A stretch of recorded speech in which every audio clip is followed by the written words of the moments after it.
Okay, Mercer again here at October Gallery. We're at Sunday brunch. March, a beautiful day here in Philadelphia. And again, I have Gaille Hunter and Don Stevens. Hi. Gaille Hunter's a pretty one. Sorry, Don. Sorry. Oh, that's all right. It's all right. You know, we've done this a number of times, and of course we talked about the artist and from the artist's point of view. This time, let's flip it. And let's talk about art, your art, or art in general, in terms of the patron or the viewer. I hope I get this quote right, but an artist once said to me that the art has no meaning if it only moves the artist. You know, they must move somebody other than the artist. So tell me, as I'm not an artist, if I look at a painting, your painting, or someone else's painting, you know, what am I doing when I look at it? Tell me what I maybe should or should not be doing, Gaille. Well, you want to see yourself reflected in it. And that's true with people. When you meet somebody, you're looking to see if there's any part of you within them. We do this on a subconscious level as human beings. But in a piece of art, we look to see something that's going to resonate within us. And I found that out when I started painting dancers that were lighter in color, because I was taking it off of a picture in a dance magazine. And my African American relatives wanted to know, why am I painting light-skinned people? They wanted me to paint things that they could see themselves in. So I had to do that. So then I just went totally silhouette. All right. Then you can imagine whatever you want, and within that. But I think, what do you think? I think people want to see themselves in some way. Well, with me, I'm kind of like a little more towards a different aspect of it. Once again, like you were saying, you quoted from that artist, but me myself, I have to turn myself out first. Mm-hmm. If I turn myself out first, I know I'm going to get a reaction because I'm the smaller picture of the bigger ramification. Mm-hmm. So if I'm doing a piece about love, or doing a piece about a black male or males in general, then if I have that type of experience or reaction, then I know 40 to 50% of the society, that's a small figure, is going to buy into that story or that idea. Now after that, the way I look at the viewer is, how would you say, it's just like window shopping. They have to walk up and look and see if they're making a connection with it. If they don't make a connection, then that's still a connection because you stopped. So if you stop to look at the piece, there's a connection already made, whether it's positive or negative. That's why I don't look at the negative aspect of what we perceive as negatives. Also with the viewer, I'm not trying to control them. I'm not trying to control, per se, every aspect of the viewer, what you're looking for, what politics you're seeing in the piece or anything else. No, my thing is, I turned myself out first. It's a stream of consciousness. I let it out, like I regurgitated all this stuff on the page, whether it be a drawing where it can be objective, or whether I'm dealing with a subjective or existential idea, abstract.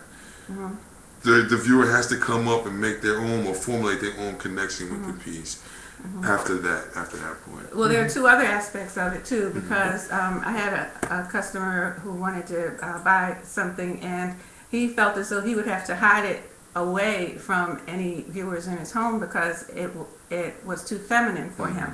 So even though he liked it, he had to think about what it meant for him to have it and have other people see him, and want it and have it in his possession. So there's that aspect, and then there's the aspect of if the customer knows who the artist is, they want to see what they ask themselves. Well, why did this artist paint this?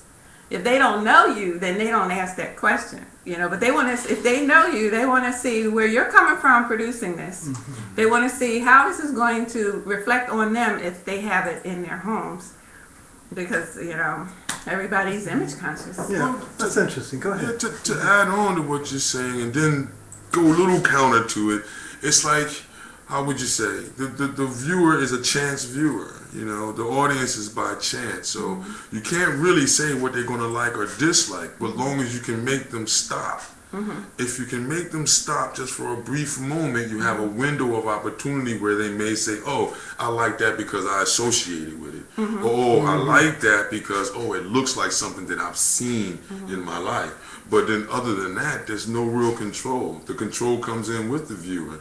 Because once you do the piece, you put it up, the viewer has to come up, or a group of individuals have to come up and say, okay, I like that. Not because I'm just like it, because I can see something happening. I think about the textbook, the definition of this. Where they say, and I'm sure you've heard this or seen this. What was the artist trying to say? Did he or she say it? Have they worked out some issues from one painting to the next? That's very, very kind of textbook way of looking at a piece of art. Do you agree with that? Is that an approach? Is that an old approach, and we're in a different approach now? It's a traditional approach, and a traditional approach is always going to be there because we're human beings. We got to be judgmental, even though we don't want to be. Human beings are judgmental, so that's where the whole viewing audience thing comes in. That sounds like the technical aspect too. They want to see how you worked with the medium differently from one to the progression as far as your skill or whatever. I always talk about the other side of it, what it means to people. And I had a young lady buy one of my pieces from the head wrap series. And it's interesting how I created that, but she went home and put it up and came back for the second one because when she was looking at them, I showed her how these two really went together, but she only wanted one. But when she got home, she realized that she really wanted the other one too. She came back and got it. And that when she got the first one, I felt like I lost something because I really, really loved that painting. And I had images of it, but there was something, I had a connection to that, and I was sad when she walked away with it. And I followed her all the way till I couldn't see her anymore because I knew I'd never see that painting again, I understand that, but with me, it's like, let them go.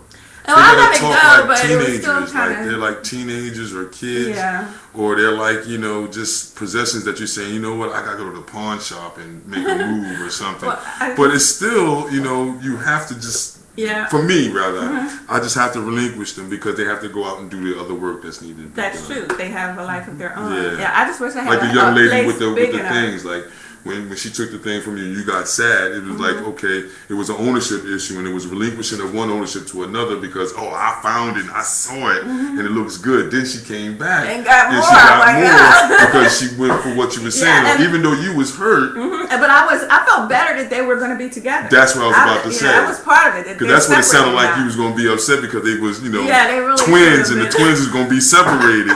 But then when you got the twins together, I felt a little better. There you go. You see. Wow, boy, I tell you, they don't need me here. I'm just going to put this on remote. Listen, we're going to continue this again. Don Stevens, Gaille Hunter, thanks again. Thank you. This is October Gallery. Check us out on the web, octobergallery.com. And of course, Gaille Hunter, we can get in touch with you how? GailleHunter.com, Gaille, or huntergaille@gmail.com, Gaille. And Don? Don Stevens here, 609-954-6775. You can text me or call me directly, or you can go to facebook.com/DSteezPro, DEESTEEZEPRO, and artwanted.com too as well, /same nomenclature at the end. Gaille, you got it right this time. All Remember right, last time? We were stumbling all over. All right, this is Mercer for October Gallery. Join us on the web, octobergallery.com. Thanks again. Bye.